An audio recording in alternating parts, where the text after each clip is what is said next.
presentaciones que yo voy a ir pasando, esta es una materia que tiene muchas fuentes, porque no sé si se han dado cuenta, eso también sale acá, la manera en que está estructurado el pensum de la carrera hace que ustedes tengan al principio unas materias básicas que le forman, digamos, una base de conocimiento sólido. Después vienen unas materias intermedias, por ahí entre el cuarto, séptimo semestre, que ya es de conocimiento especializado.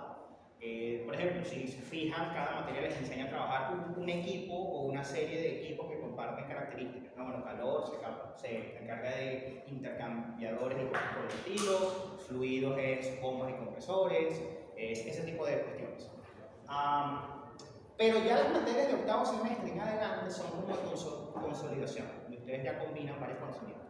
Entonces es natural que, a diferencia de otras materias donde ustedes tengan el libro, y bueno, con ese libro ustedes ya manejan todo, aquí no, aquí tengan que usar varios libros, y eso es lo que se van a conseguir. Entonces, cierto, puede ser un poco tarde, pero como ya no me han conseguido antes en ninguna de las materias previas, ese es mi nombre, Joan Beniquiral Pérez. Y bueno, he estado dando esta asignatura ya por, creo que 5 años más o menos. 5 años, más o menos, 10 semestres. Entonces ya he tratado de pulir la mejor manera de dar esta asignatura, porque como les digo, en el fondo contiene mucho contenido. Entonces, pasando rápidamente por acá, porque esto debimos haberlo visto el lunes, pero no estaba en las mejores condiciones. Siempre van a notar que estas presentaciones mías son como un resumen de ese contenido que van a ver, reúne varias fuentes, es como una introducción. No se deberían quedar solo con eso, deberían ir siempre a la fuente. Pero para hacer una revisión rápida, una vista aérea de los temas, las presentaciones cumplen con su cometido. Entonces, siempre van a tener esto también, un índice. Les recomiendo cada vez que vayan a dar una presentación, siempre es bueno dar un contexto general al principio, sea lo que sea que estén haciendo, porque hay que situar a la audiencia. La audiencia no sabe qué es lo que se va a conseguir, no tiene un mapa mental de qué es lo que, la manera de cómo ustedes van a proceder. Entonces, es siempre bueno darles ese contexto general. Entonces, aquí lo que nos encontramos en ese contexto es que esta materia, todo lo que vamos a ver, gira en torno a esto, a la toma de decisiones. Pero la toma de decisiones de forma racional, porque no puede tomarlas de forma irracional. ¿No? Aquí se supone que ustedes van a buscar una evidencia, se van a apoyar en argumentos y sobre la base de eso van a tomar una decisión, van a asumir una postura. Y como lo van a hacer de forma racional, esa decisión va a ser defendible ante terceros. Pero no tiene sentido que lo hagan de otra manera. Entonces, como ya todos aquí asumo que vieron economía, hay un concepto que ustedes debieron haber visto, que es el de coste de oportunidad. Esa también es una de las bases que vamos a tomar para la toma de decisiones. Si se acuerdan, el costo de oportunidad era no solamente cualquier costo que pueda tener la propia decisión que tomen, sino todos los beneficios que podrían haber acarreado el haber tomado la segunda mejor opción, considerando que tienen una lista de varias opciones para decidir. Y les coloco también esto de inteligencia artificial, porque resulta que eso es un grupo, un paquete de programas, de opciones, de herramientas que se han vuelto muy populares últimamente, que algunas se pueden usar para expandir la creatividad y tienen cierta capacidad limitada de toma de decisiones, pero todavía es el ser humano el que debe hacer esa tarea. Así que sí, ustedes lo pueden usar para apoyarse. De hecho, si quieren les puedo comentar algunas herramientas que son útiles para nosotros. Pero en última instancia son ustedes quienes deciden. Y así debería ser. Entonces, vamos a hablar también mucho en esta materia sobre las inversiones, porque las inversiones es lo que permite planear hacia el futuro. Si usted invierte, usted se priva del uso de recursos hoy con la esperanza de tener un mejor resultado mañana. Entonces, si uno no hace eso, entonces uno tiene previsión de futuro y no hay desarrollo alguno. Entonces, por eso es que el concepto de las inversiones visto desde ese punto de vista es muy antiguo.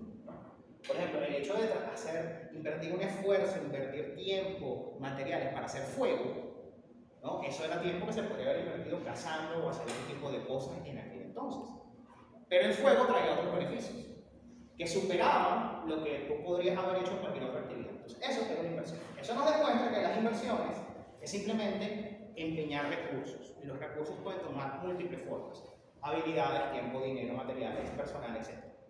no solamente es dinero, solo que claro, el dinero como es un medio de cambio que sirve para adquirir todos los demás recursos, es como que lo primero que viene a la mente cuando uno oye de inversiones. La automatización tiene que ver un poquito con la inteligencia artificial que vimos antes. Esto es así porque también vamos a ver siempre un dilema que hay entre, bueno, un dilema que surge muchas veces cuando ustedes van a proponer un proyecto, un proceso. ¿Qué grado de automatización van a tener? Y el dilema es que si ustedes aumentan esto, van a tener costos iniciales más altos, pero costos de producción más bajos. Mientras que si ustedes se van por un camino más artesanal, van a tener costos iniciales más bajos, pero a la larga les va a costar más producir las cosas y va a ser más difícil escalar. O sea, ese tipo de dilemas es lo que se van a conseguir acá. Y les comento que si uno examina los problemas basados en la dificultad de estos, las decisiones económicas tienen un nivel intermedio. ¿Por qué? Porque todavía pueden usar un resultado numérico para decidir, ¿no? Eso es un nivel moderado, medio. Un nivel complejo implicaría ya decisiones de tipo político-social, donde tienes un número, pero cómo tú contrapesas ese número contra cosas como el beneficio social, aceptación pública, ya es mucho más difícil, y por eso es que ustedes ven cosas como que es tan difícil crear un marco consistente para el tema ambiental, porque hay que balancear muchos intereses. Entonces, bueno, por ahora vamos a quedar en problemas de carácter mínimo, que ya es bastante, ya es bastante. Bueno, y como este tema de las inversiones implica el uso de recursos, y ustedes en economía ya les comentaron que la propia palabra economía viene de la gerencia de la escasez, quiere decir que no hay recursos ilimitados, entonces hay que priorizar, hay que jerarquizar. Toda propuesta que lleve a una inversión, que genere un proyecto, debe estar estructurada. Lo mismo que veíamos antes acá, debe ser una toma de decisión racional. Entonces, bueno, esto es lo que yo les comentaba del pensum. El pensum no está armado aleatoriamente, tiene su lógica, y la forma es que ustedes, aparte del conocimiento que ganan, deben formarse un marco mental. O sea, ustedes cuando salen como ingenieros químicos, aunque en realidad somos ingenieros de procesos con un componente químico, ustedes deben salir con una forma de pensar particular, ¿no? De cómo enfrentarse a los problemas, de cómo gerenciar, aunque no se da mucha gerencia aquí, pero bueno, ustedes más o menos pueden hacerlo. ¿No se han preguntado por qué les daban tanto cálculo? O sea, nosotros tenemos casi que 5 cálculos si contamos intermedio aplicado.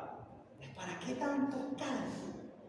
Bueno, una de las razones es que al enfrentarse a tantos problemas matemáticos, teniendo una cantidad limitada de herramientas a su disposición, eso estimula la creatividad para enfrentarse a los problemas. Entonces, esa misma forma de pensar se puede trasladar hacia otros contextos. O sea, no tanto solo el conocimiento, sino cómo se forma ese pensamiento. A veces por eso incluso nos llaman cuadrados, aunque yo creo que entre todos los ingenieros, nosotros somos los menos cuadrados de todos. Pero esa es una opinión personal. Entonces, sí. Entonces, bueno, aquí está eso que les comentaba, ¿no? Cómo son los conjuntos de materias, las básicas, especializadas y de integración, como diseño, control de procesos, que también es una materia bastante amplia, seguridad industrial. O sea, uno demuestra que sabe, que domina ingeniería química cuando se pone a estudiar accidentes. Eso es un trabajo detectivesco, tienes que evaluar todas las posibilidades que hay para ver qué pasó allí, cómo pasó, cuál fue la secuencia. Entonces, por eso, seguridad industrial, que muchas veces se menosprecia, tiene un potencial escondido muy grande. Y bueno, también está aquí, esta asignatura, y diseño, por supuesto, que es el culmen de la carrera. Otra cosa que deben tener en cuenta es el paradigma de los ingenieros, que es más general, ¿no? Para todos. Salud a todos, por cierto, los que tienen gripe. También la tuve, fue horrible, el cambio de clima fue espantoso. Venimos de Semana Santa con el calor y ahora estamos así. En fin, eso impacta. Entonces, el ingeniero, ¿cómo debe ser el ingeniero? Que ustedes están en octavo semestre. Ustedes ya deben tener más o menos esto claro, ¿no? ¿Cómo debería ser ustedes? ¿Cuál es la imagen que también tiene la sociedad de nosotros? Debe ser un actor imparcial y objetivo, guiado por las evidencias, por los resultados. Cada vez que ustedes afirman algo deben tener un número, una cifra detrás que avale eso. El ingeniero no cree, supone, el ingeniero sabe, tiene confirmación, tiene la data. Y siempre debe ser entonces entonces lo más pragmático posible, sin que eso implique tomar atajos que, por ejemplo, creen brechas de seguridad o cosas por el estilo, ¿no? Porque hay por ahí eso de que no, hay que ser vivo. No, no, no. La viveza es hacer bien las cosas, hacerlas bajo un procedimiento. Para algo existen estándares, para algo existen normas. A veces la gente mide las normas como una camisa de fuerza, ¿no? Las normas, de hecho, son una guía bastante útil. Si les comento, actualmente nosotros tenemos la fortuna, digamos, de haber nacido en esta época, de vivir en lo que se conoce como el entorno VUCA. No sé si han escuchado ese acrónimo. Viene de West Point, curiosamente, sí, fueron los militares los que inventaron esto. Y resulta que es un acrónimo que describe el mundo, ¿no? Porque dicen que el mundo ahora es volátil, es incierto, es complejo y es ambiguo. Entonces, ahora para resolver problemas hay que tener un bagaje de conocimiento de todo un poco. Entonces, por eso es que ustedes sí van a saber mucho sobre el proceso, pero deberían saber también un poquito de otras cosas. Especialmente acá van a notar que el análisis técnico es diferente del análisis económico. Porque a pesar de que yo les dije, bueno, si ustedes van a conseguir un número y con ese número van a poder construir cosas, esas conclusiones no van a ser certezas, no van a ser certidumbres, van a ser predicciones del futuro, que van a estar sujetas a un montón de cosas. De hecho, ¿ustedes saben cuál es la tasa de acierto de los economistas? Cuando uno ve la televisión, los economistas hablan, va a pasar esto, no se pueden a pensar cuál es la tasa de acierto de ellos.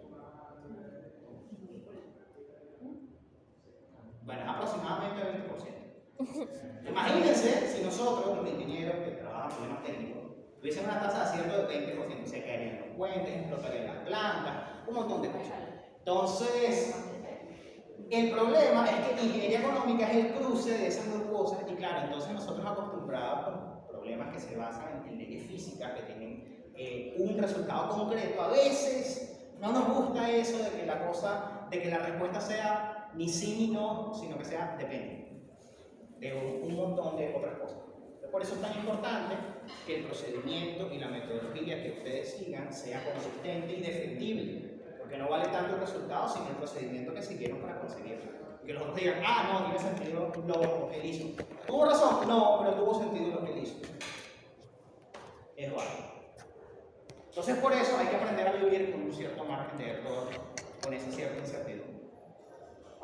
Ajá, bueno, ¿cómo va a estar estructurada la materia? Bueno, como les dije, es una materia bicéfala, tiene una parte de matemática financiera y otra parte de proyectos, evaluación de proyectos. Claro, cuando digo evaluación, si uno evalúa algo, debe saber formularlo en primer lugar. Entonces, en realidad, eso tiene metido ahí una evaluación de proyectos también. Por eso es que durante el proyecto vamos a pasar por todas las fases. Vamos a hacer un análisis comercial, un análisis técnico y un análisis económico.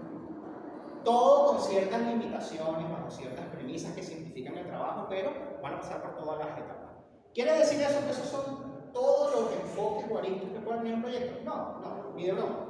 De hecho, ustedes pueden encontrarse con informes de tipo ambiental, informes de tipo legal administrativo y otros más. Pero por ahorita nos vamos a concentrar en comercial, técnico y económico. Y ahí no vamos a salir. Entonces, por el código de colores, la materia está dividida en 6 unidades. 3 corresponde a uno, 3 corresponde a otro. Entonces, aquí ustedes pueden ir viendo las diferentes. Hoy vamos a comenzar con esta. Y las unidades que son de color amarillo son las que van a ser evaluadas con parciales. Y sí, esa es la que tiene un parcial ahorita mismo, porque me hicieron la pregunta antes, que está próxima. Ahí viene. Pero tranquilo que no pasa nada. Ya les adelanto que en cuanto a los parciales, yo les voy a comentar de antemano cómo es la estructura que van a tener, más o menos el contenido de las preguntas que habrá. Ustedes van a poder traer material de apoyo, no pasa nada. Aquí no hay secreto. De hecho, en clases es probable que se hagan estos ejercicios más difíciles que en el parcial. Esta no es una materia donde en clase hacemos aritmética y en el parcial sale cálculo avanzado, ¿no? Entonces, por ahí se puede quitar ese peso de encima. Entonces, bueno, aquí tienen todo el contenido de las materias, que los que se quieran aventurar a la literatura para ir avanzando pueden hacerlo, sale lo que se va a dar. De nuevo, repito, materias amarillas son las de matemáticas, unidades amarillas, matemática financiera, la parte de parciales, materias en azul, la parte de los informes, como más teórico. Bueno, teórico-práctico, porque van a hacer mucha investigación. Bueno, aquí tienen las fechas de los parciales 14 de mayo, miércoles. Sí. Todos los parciales coinciden un día miércoles, de hecho, estaba viendo. Y fíjense que el primer parcial es en mayo, el segundo parcial es en junio, el tercer parcial es en julio, y en espacial. Si son los miércoles, existe probabilidad de que sean controles, ¿no? Porque creo que controles no son los miércoles. No, pero controles es de 8 a 11. No, pero el mismo día. Ah, sí. El efecto de Neptuno, sí, usualmente ocurre. Bueno, en ese caso es posible. Sí. Son 10 semestres dando esta materia, pasa. Sí, la controles. Y a veces también se meten reactores. No, reactores no. Solo. Ok. O sea, ustedes de aquí salen y ya no tienen más nada. Sí. Ajá. Gracias a Dios. Lo que pasa es que esta hora tampoco ayuda. Esta hora de mediodía, o sea, hay lunes de 10 a 12, vamos a ver, de 11 a 9. Por eso también es que mis clases yo trato de que duren 1 hora y media. Porque yo no creo en eso de que no, vamos a dar 3 horas de clase. No, eso no tiene sentido. Incluso si dejan unos breaks, unos recesos. Pero bueno, sí, caen los miércoles. Lo siento. Sí, es muy probable que haya coincidencia. Manejo de tiempo. Púlanse.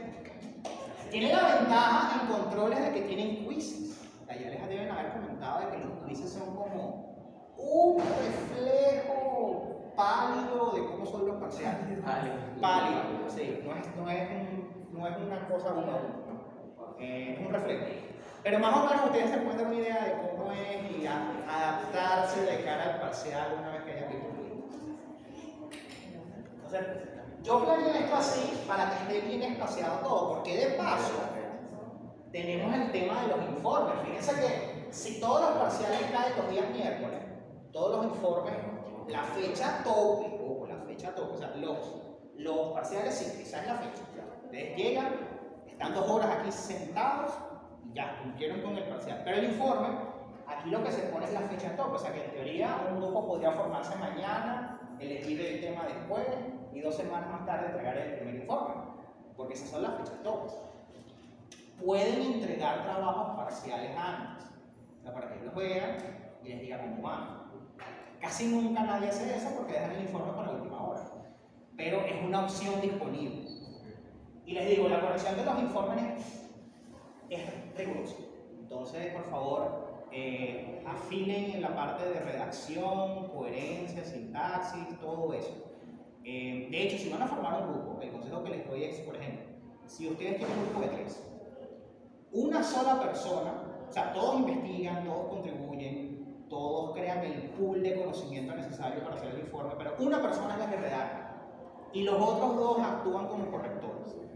O sea, leen, porque ¿qué ocurre? Cuando uno escribe como piensa. Entonces, cuando uno lee lo que uno hizo, eso le parece a uno perfecto y todo está entendible. Viene un tercero, lee y no entiende nada. Entonces, la persona que escribió cuestiona al tercero por no entender. Entonces, es bueno que entonces escriba uno y vean 2. Así cuando el que escribió pelee contra los que no entendieron, serán al menos 2 contra 1.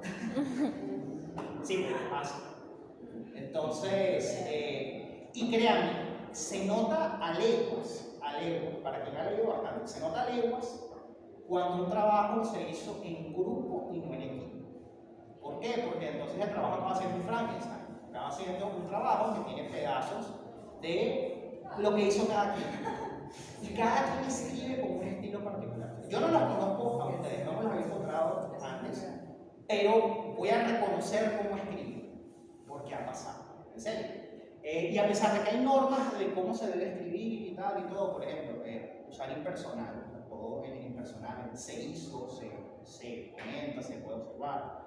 Igual surgen esas diferencias porque somos individuos, casi imposible ser objetivos, somos sujetos por naturaleza.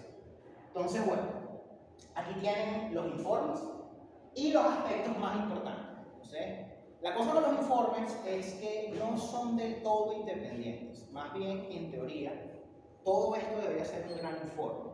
Porque, por ejemplo, de la parte comercial, yo voy a sacar datos para la parte económica. O sea, yo no puedo hacer un análisis económico si no sé, por ejemplo, el precio de venta. Y ese precio de venta me lo da el mercado. O sea, que debe ser un balance al final entre el límite superior que me pone el mercado, que si yo vendo más caro nadie me compra, y el límite inferior que me pone la parte técnica, que son los costos de producción. O sea, entre ese margen yo me debo mover. Pero venga, estos dos informes suministran datos al tercero. Y de hecho, el primero suministra datos al segundo también. Porque el primero te da una idea, aunque vaga, de la capacidad de producción y de la localización. Al final, ese aspecto tú lo defines acá. Pero no comienza de la nada. Tienes datos. Entonces, bueno, las fechas, el primero sería en junio, el segundo en julio, el tercero en agosto. Más o menos mantenemos eso.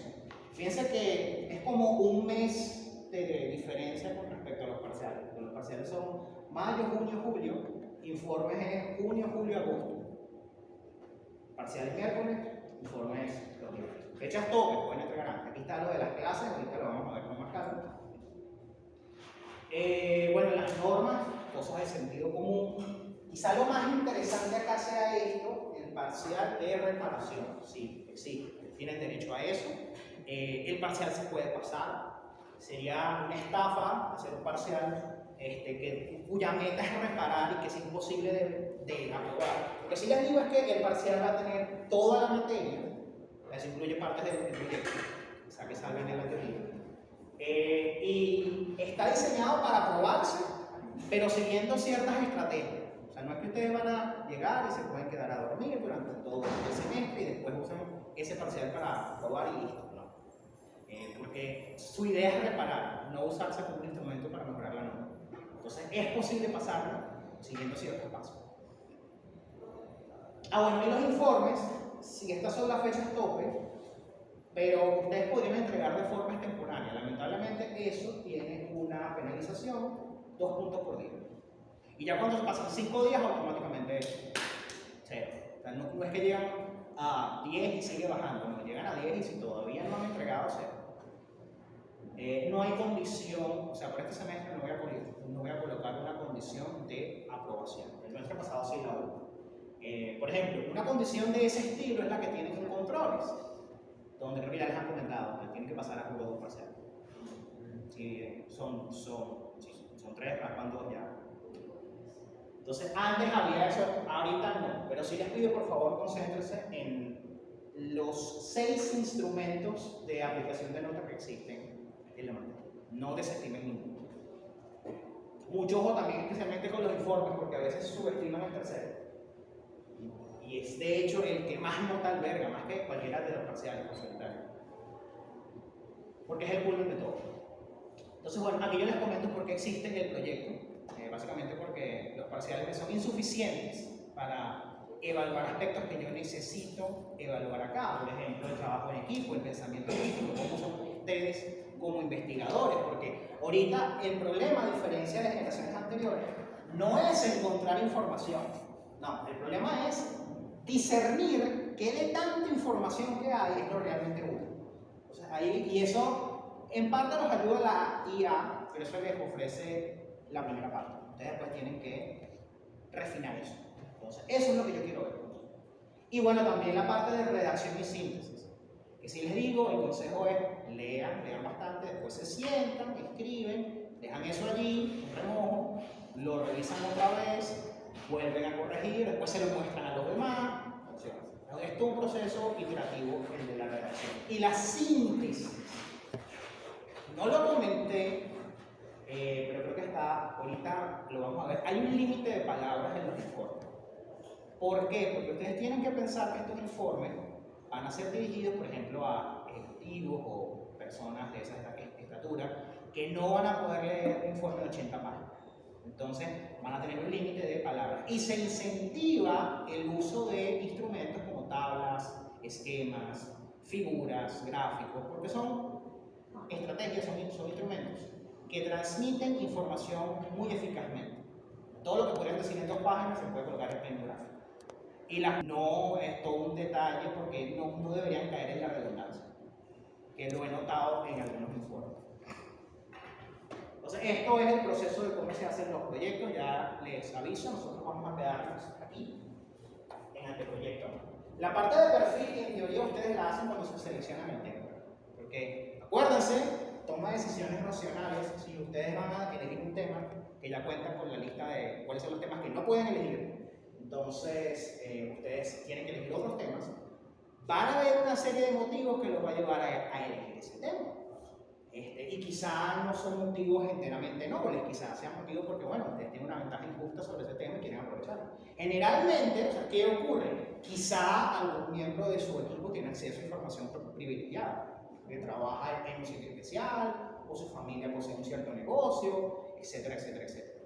Un consejo que les doy, ya que casi todos están más o menos pensos, es que el tema del proyecto que elijan para acá sea el mismo para procesos químicos.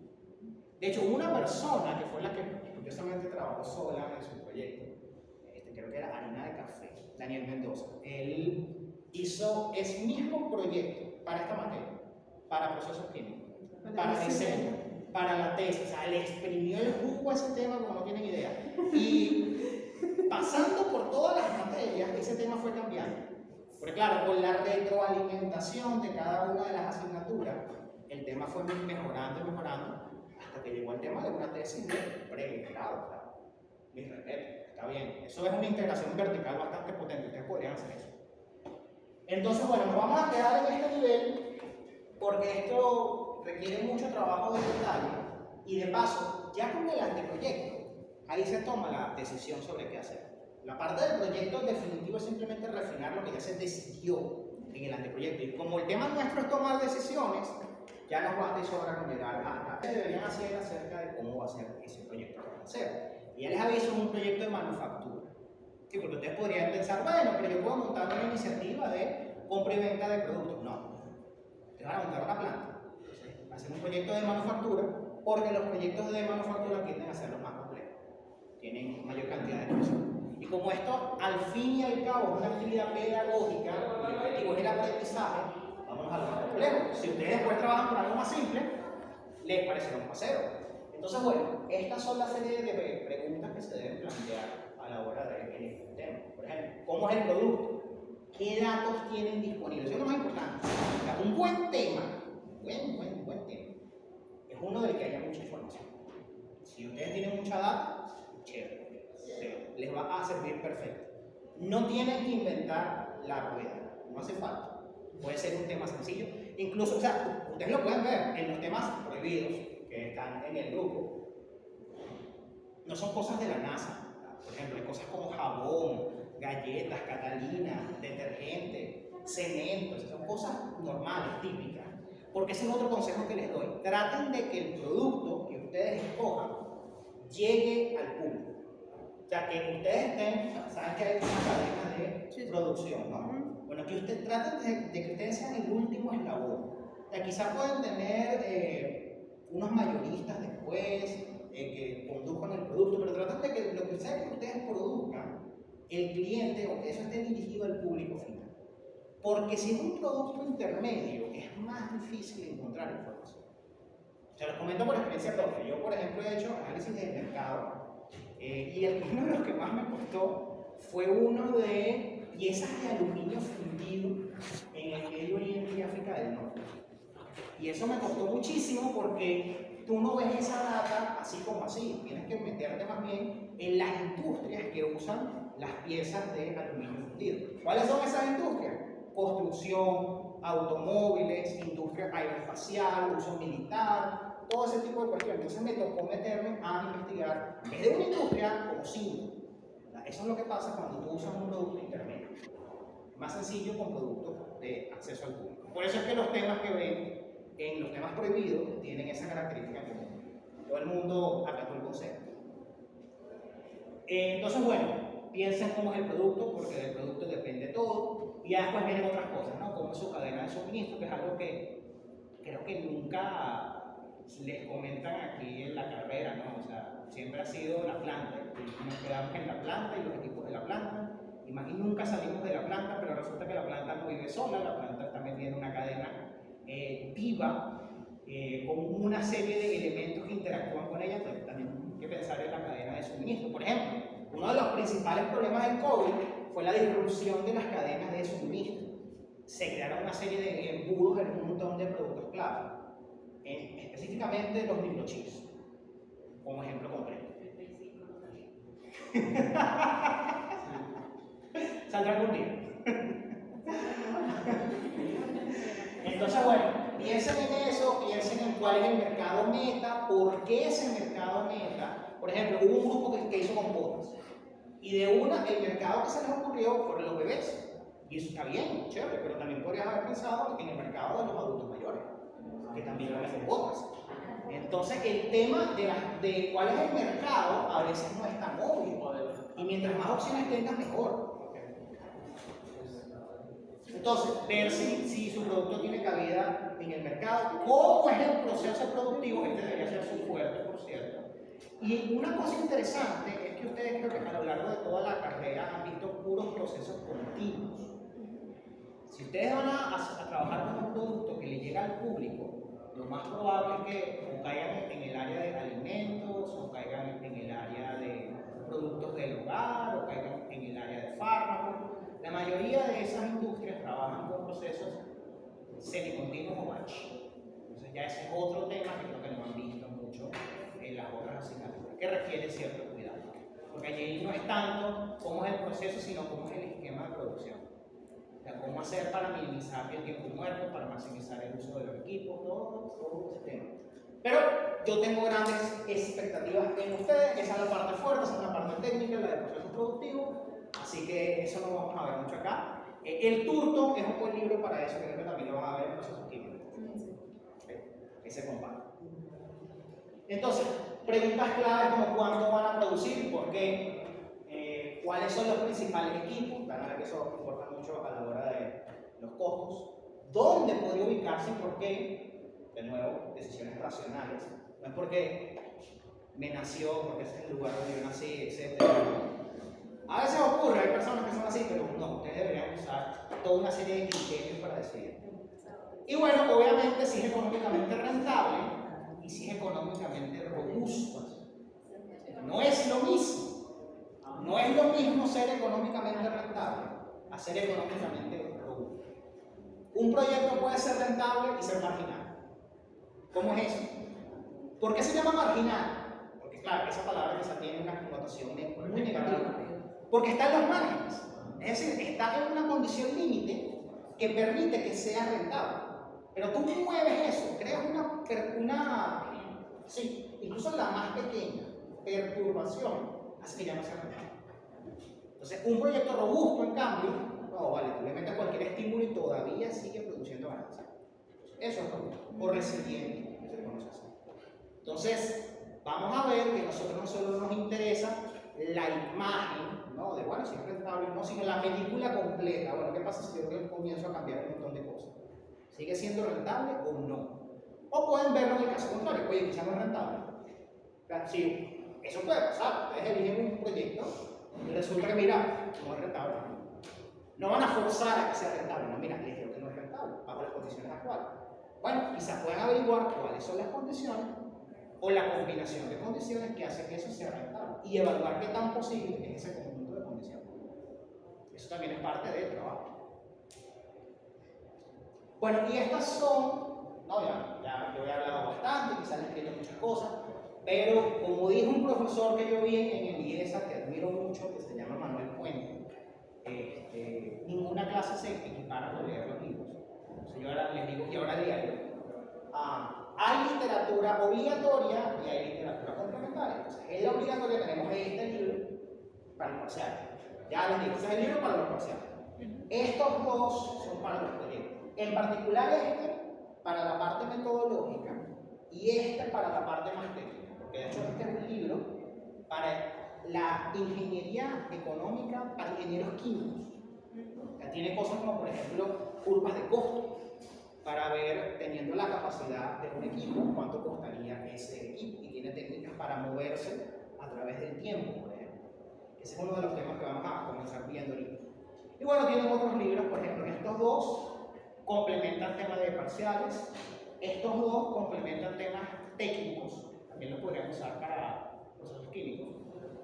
Y estos dos complementan la parte metodológica del proyecto. Este en particular es muy bueno, el de Nasir. El problema es que es muy denso. Y la cosa es que ninguno de estos libros son ligeros, ¿no? El promedio en páginas de ellos es 700, 900 páginas. O sea,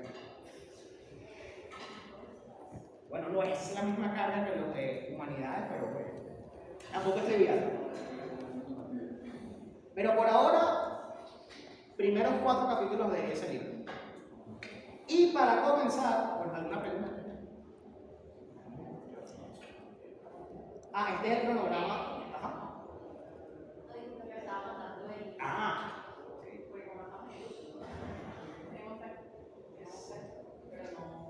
Sí, este es el cronograma. Fíjense que la primera clase la perdimos,